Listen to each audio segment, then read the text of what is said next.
Okay, let's start with a prayer. Any takers? I'll go ahead and say it. Okay.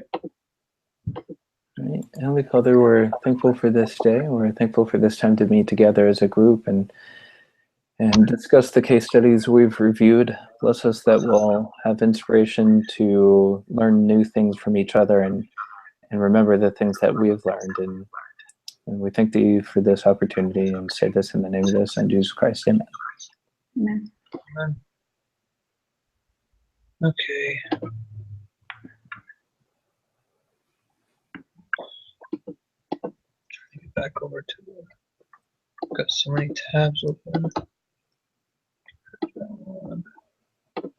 Okay. So, anybody feeling any spiritual thoughts that they like to share tonight? So much, yes. I have been thinking about something all week. Okay. And that is gratitude, even though there's so many bad things happening and it's crazy with full-time work and school and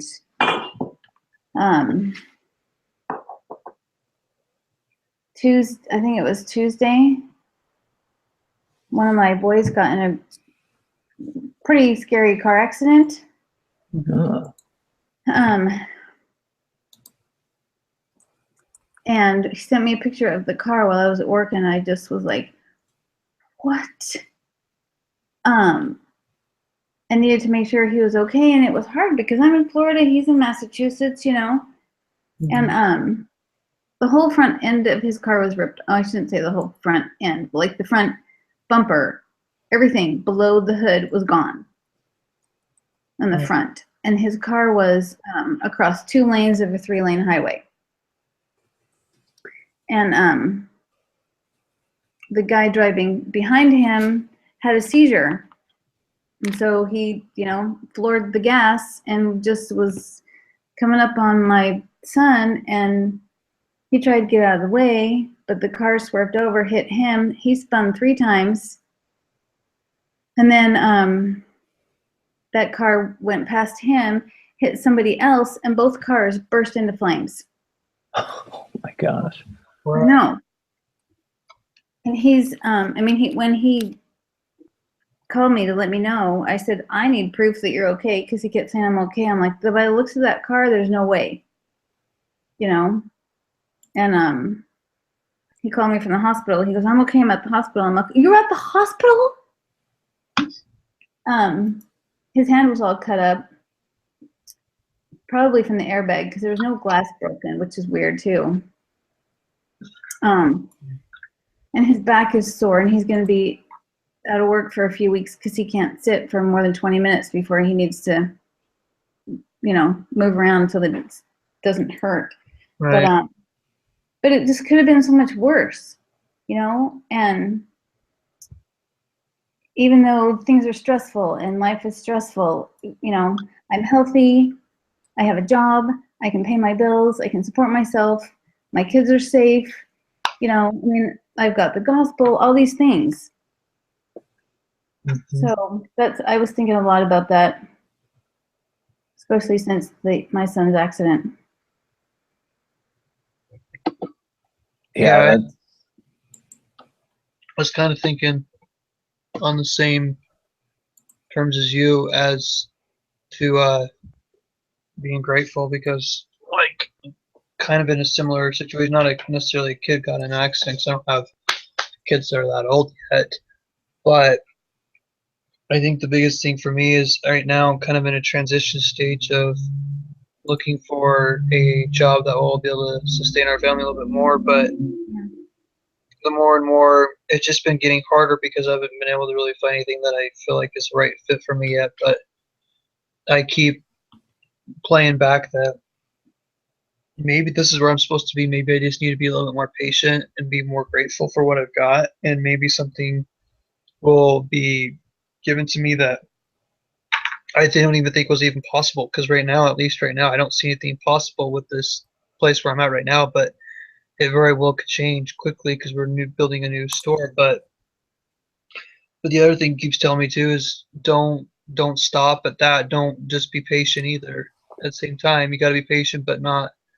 You got to do your part too. But I look at everything, and even though I'm here by myself at the house, my wife and 2 daughters are not here. It can be hard sometimes because it's quiet. There's no one here, but I get to talk to them every night through technology and FaceTime and everything, which is nice. And it just keeps me working harder because I have a good job. It does help us get by, and I've got great coworkers, and I've been there for almost 4 years, and they've really have helped me gain a knowledge of so many different avenues and so many different parts of business that I never thought I would ever be able to even know at 3 or 4 years ago. I had no idea anything about automotive cars except for you just had to get into maintenance and just their cars. Mm-hmm. I just and then this trip that they were able to send me on was just the icing on the cake, and that's just kind of why I'm having a hard time losing that attachment to leaving because I felt like they've done everything to help me out and my family out. It's kind of hard, but at the same time, I can't just let that not prevent me from doing something that needs to help my family out either. So I'm grateful for all the blessings I have, and you just hit it on it hard. It's just this.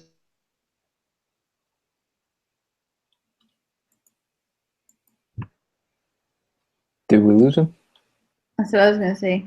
Great. Now he's gonna come back as somebody else.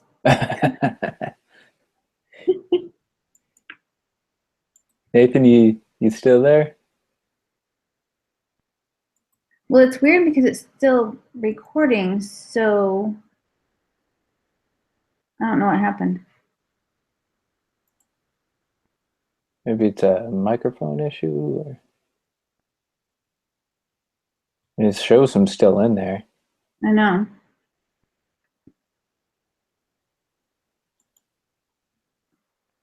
So is he still,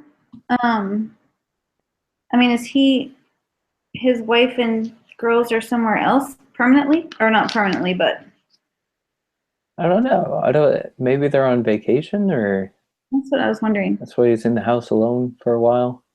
Mm-hmm. But yeah, it's good to hear that your son's doing fine after that. Like, I think I got in a car accident once when I was a kid, and I played with the idea of just kind of being like sending them a picture or something of the accident and no explanation. But you're on that side and you can see how you're still, even though you're being told everything's fine, you're still worried. Like, Sure. Are they really okay? I just want to know, Yeah. Or is he just acting like, a 23-year-old and yep, I'm fine, even though everything hurts. Yeah, exactly. I mean, he didn't break anything, and he didn't, they did an x-ray of his back and everything, but he's still sore. Well, hopefully the soreness goes away. Yeah. Because if the soreness goes away and there's nothing else, then he's good to go, Right. Nathan, where'd you go? And then, now he's not even in here now. I'm going to keep my email open in case he sends a new one. Yeah. My oldest told me yesterday that he said, Mom, do you remember my friend Ryan from Applebee's where he used to work? And I said, yeah. He said him and his wife had their twin boys on Monday night. And I said, oh my gosh, that's great. And then the next morning, the mom passed away. Serious? I was like, what? It's just crazy how that kind of stuff happens.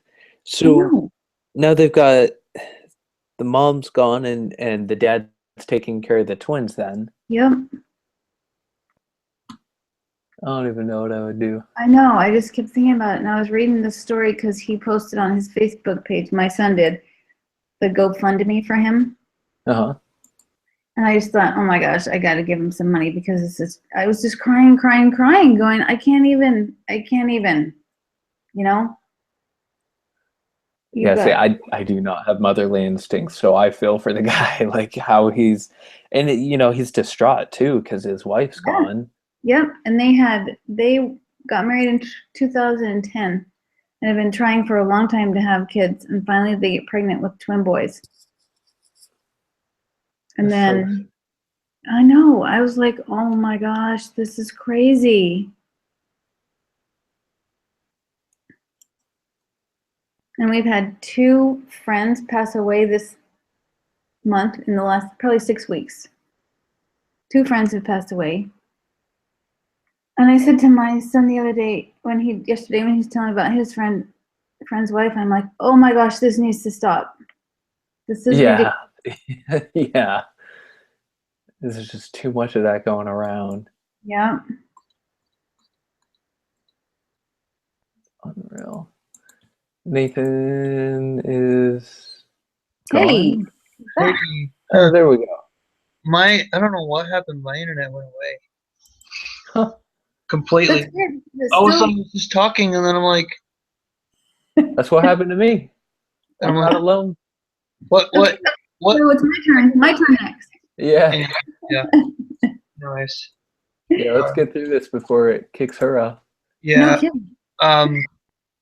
Anyway, so I don't know where I left off.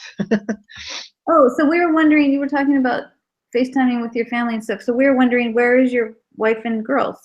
They are in California. My wife's grandma is she's a little bit older. She's getting to the point where she needs a lot more help. Uh-huh. And her mom can only help her so much because she's got a full-time job. Mm. And so, but they had a caretaker. They hired a caretaker to take care of her, but her caretaker quit on her about a week before our trip to North Carolina. So Mhm. my my wife's aunt went out there to help out for a little bit until, but Caitlin's like, well, I can go out and help out for a little bit. So because Caitlin was working a job from home, but Mm. she would double her income by going helping her grandma. And so Oh, wow. I told her to go out there because one, it'd be better for her because one, she'd get more sleep and feel more rested and can help out her grandma a little bit, and the girls can have more time out there. And they hardly get to go out there and see Right. the side of the family. Yeah. And so I just told them to go, and that's fine. And so, but that's where they're at right now. I'll be going out there, uh, not this Thursday coming up, but the following, for a few days, and then we're flying to Arizona to meet with my parents to have Thanksgiving week down in Arizona, and then we're flying back here to Utah. Mm. So, so yeah, but that yeah, like I was saying though, is like you can't. The biggest thing that I'm really grateful for is that you've got to be grateful every day for Yep. everything you have. You really do. It's just so. Okay, well, now back on. So we can all stay on so we can finish this. Yeah. I don't think we've ever had so many problems I don't in think we like have either. knitting. It's so weird. I don't know. Um, so to review the summary data from the negotiation results, which team has the highest pre-money value, lowest? Where did the team fall? Do we see everybody's, is this all the other teams are we looking at? I think it means teams is in Team A and Team B. Yeah. Mm-hmm. Okay. And so highest pre-money value and lowest. Where did your team fall? I don't get the where did your team fall part. I don't either because there's only 2 sides. It's either, unless it's just high or low. Yeah. I guess we're at the highest. But see, 6 the million? next one says choose teams that showed extremes in performance. That's why I'm wondering if there's somewhere that we see everybody's It's info. possible that okay, so from what I've gathered from these scenarios and these projects, are there supposed to be in classroom setting type projects? And so if you're in a classroom with other students and teams, you could see that. We're True. not in, oh no, I guess skip. Yep, is good.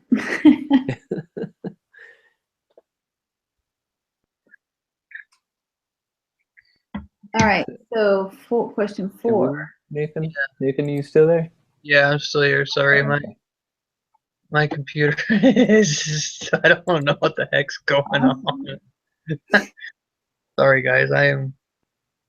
This has just been an interesting night. I don't know what's going on. And there's no weather problems either here, so I don't know what the heck. Okay, so choose a student from the DPV side and ask, what are your goals for this negotiation? I guess our goals were to invest 1.5 million and to have a valuation of 6 million and to have one of our guys, which was, what is his name, Eduardo Rodriguez? Ed? Ed Rodriguez, there we go. Yep. To have him on the board and to limit, of course, how small the board was going to be. We wanted it to be small enough that they were effective without a bunch of opinions, and then also an odd number so it doesn't deadlock any votes. And then, does MuMate fit your investment focus? Yes, because they're the business that kind of trendy. It's going towards health products, and it got great potential given the financial strength it's made with just the scale it's at. Right. A lot of potential for growth pretty quickly, too. Mm-hmm. Okay. So we pretty much hit up all those questions, correct?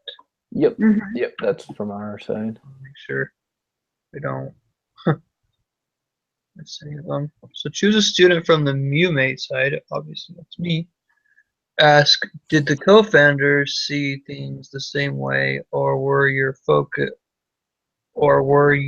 focused on other interests? Write down in the order of importance. Well, I think we came to the negotiation to the conclusion that we pretty much agreed on all these terms for the most part, right? Mm-hmm. I don't realistically the order of importance. I really think. What would you guys think would be the order of importance? What do you guys? Would you? I'm thinking probably. My personal opinion, I think it's probably the board composition, but I don't know. Yeah. The investment, the deal terms, and the board, of course. Yeah, I would think, I don't know, deal terms might be more than, for me, Yeah, deal terms would be more important than board composition. yeah, I was debating on between board composition and deal terms, but I get where you guys are coming from. I think the deal terms definitely, because that's really what's going to drive everything. Right. Deal. So definitely. Obviously, pre-money value is pretty important too, but I don't think it's necessarily the most important. I would say that's probably like the third important. I would think so too. Yeah. So realistically, the order that I see it is it's going to be deal terms, then board composition, and then pre-money value, and then option pool. Mm-hmm. So unless you guys see otherwise, but that's what I came up with. So, ask the MuMate side, how did the Astoria and the Prosper term sheet affect your negotiation strategy? What are the pros and cons of Astoria, Prosper, and the Seeking Capital from Angels? Trying to pull up that document he sent. Yeah. Let's see.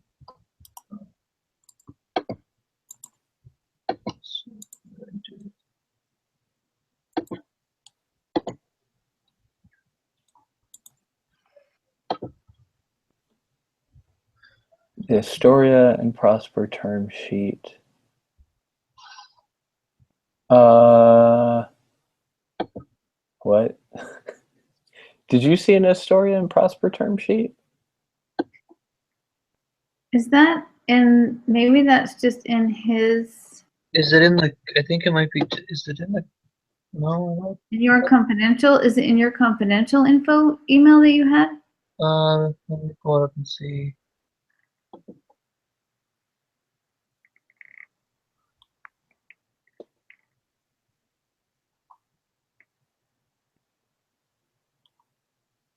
Oh, yeah, here it is. So the term sheets were, so basically what it showed was there's convertible preferred stock with an 8% annual dividend, a one times non-participating liquidation preference and no redemption rights, voting rights for Series A as if converted to common, pro rata right to participate in future financings, option pool to be created before Series A closes, linear vesting of employee options over 48 months after a 12-month cliff, consent of a majority of preferred shares required for dividends on common, preferred, or common repurchase, loans to employees, merger or sale of substantially all assets, creation of a new security, incurring debt senior to Series A, change in principal business investments in third parties, and major capital expenditures. Says beyond that, Astoria's term sheets implied that they might wish to bring a new CEO. While she was open to the possibility, Maxwell thought that she should be given the opportunity to run MuMate until it outgrew her capabilities. After all, without raising any outside capital, MuMate had reached a $3 million annualized revenue run rate based on its April 2012 results and was on track to meet budgeted 2012 sales of $8 million.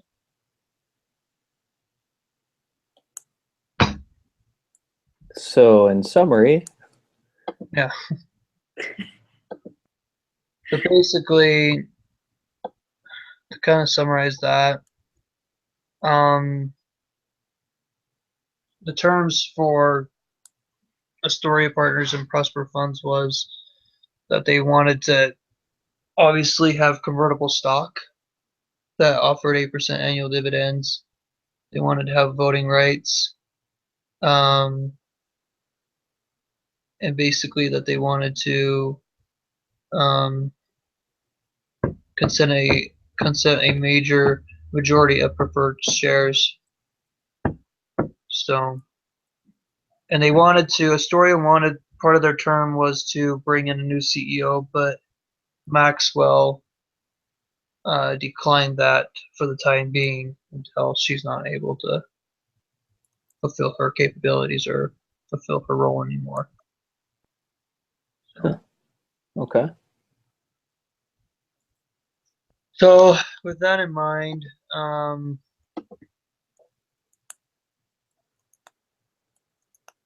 I think that would be, especially as far as like her position for staying in charge.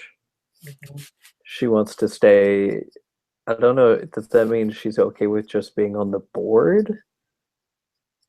Because I don't think we talked about like having a different CEO. I know it was suggested that they could have a different CEO, even though she's a founder. I think right now, Maxwell doesn't want a new CEO because she wants to be able to keep running things the way she's running them right now until she cannot do it. But that does it kind of, the way it's worded, it's open ended, kind of keeping that door open. Yeah. The possibility that she might be open to it, but right now she's not open to it right now because she says she's capable. So it's kind of a 50-50 split. I kind of think it's a good idea, but I don't. So she's kind of like, yeah, but no. It's pretty much how Okay. I understand it, at least, unless you guys otherwise interpret a different way. But that's how I would interpret it. It's kind of like, no. Not really. I'll think about it for a second. No, let's feel good about it. So the pros and cons to that, though, the pros and cons to the term sheets that I see, though, at least the pros that I see from it are, I think for the most part, Maxwell's got the upper hand here still because it's her company. So she needs to do what she feels is best for her company. And I think with these terms, for the most part, could help our company in some regards. But the cons that I see, though, is it seems like Astoria and Prosper are trying to, I don't know if they're necessarily trying to grasp more control of the company by having these terms, but I think in some regards, with like the 8% annual dividend, that I don't know if that's too high, is that too low? I'd have to look at it a little bit closer, but that could be asking quite a bit at the beginning, especially, Mm-hmm. That's a con that I kind of have right now, unless that might be a good deal, possibly, because that 8% really, that dividend is going to get paid back to MuMate, correct? Or is that not right? I'm trying to think how the dividend gets paid out. Actually, Yeah. the dividend gets paid out to the investors.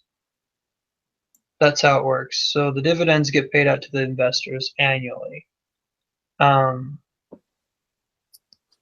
So, and that's kind of what you want as big companies. You want to be able to pay dividends out, because if you're paying dividends, you're obviously doing well.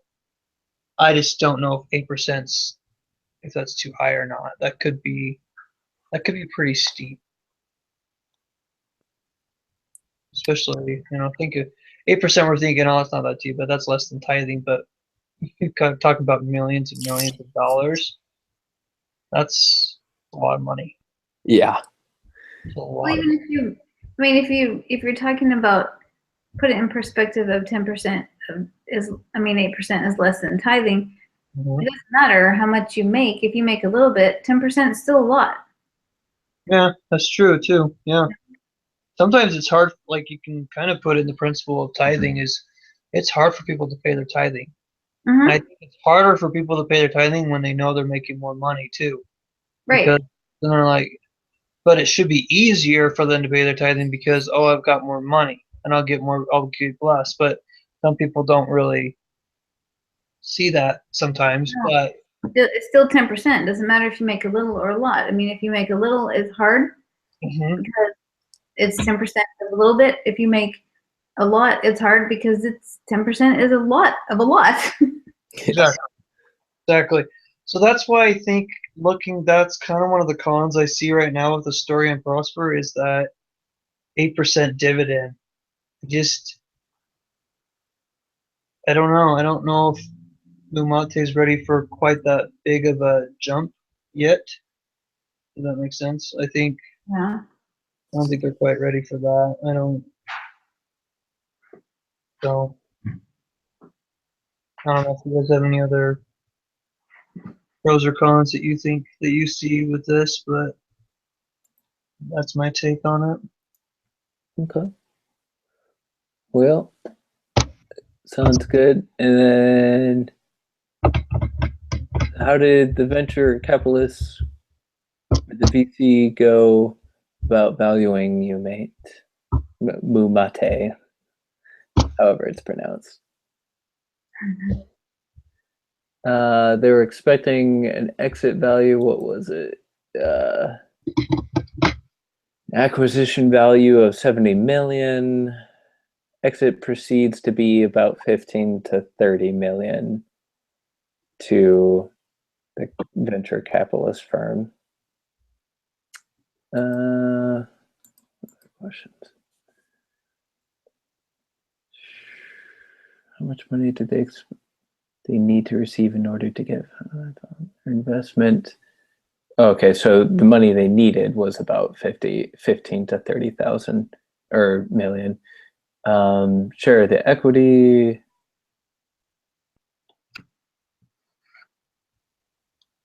What dollar amount of the share of the equity? I have that. Where did I put that?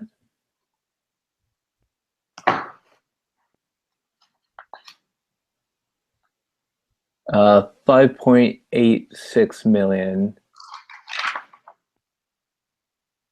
I believe, is for the equity stake, which they have 28.7% equity stake. Right.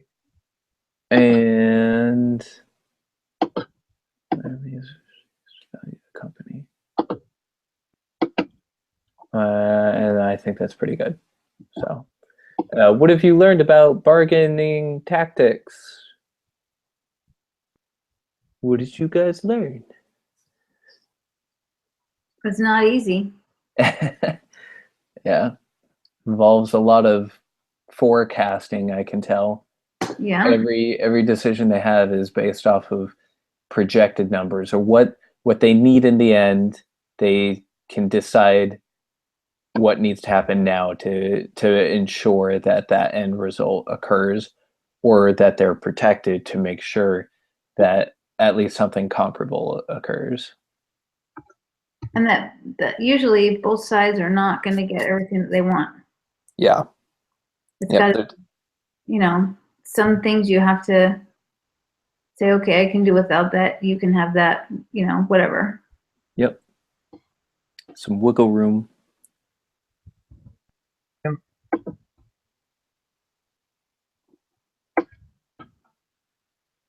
So,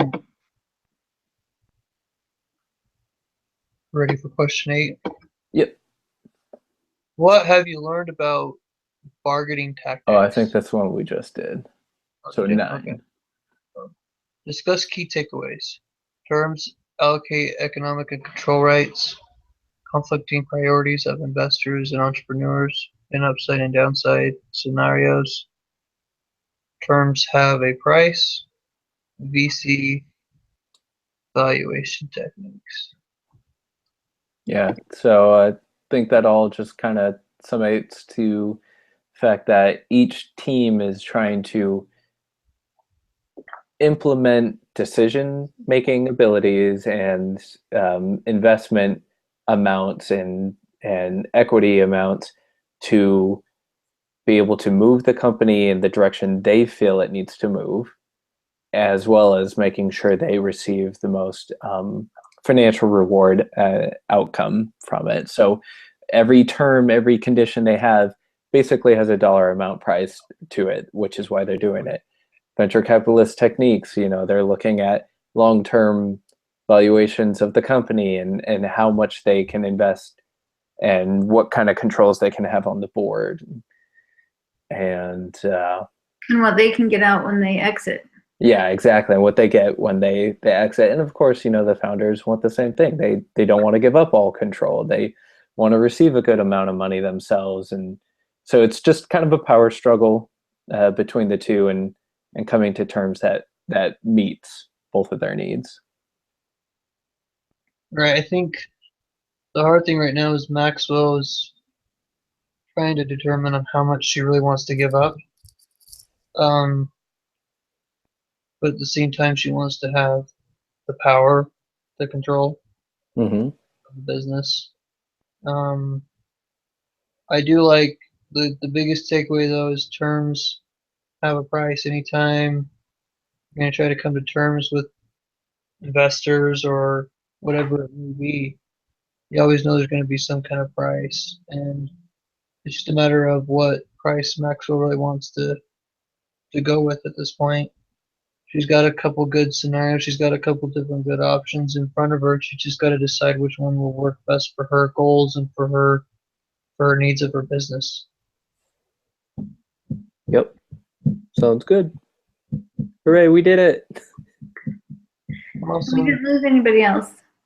Yay. It's a Christmas miracle. I wonder if our teacher is just going to laugh because he's going to see 2 pictures of girls and he's going to wonder what the heck is going on. That's okay. I was thinking, wow, Sarah sure sounds like a guy. It's my natural voice. I was born with it.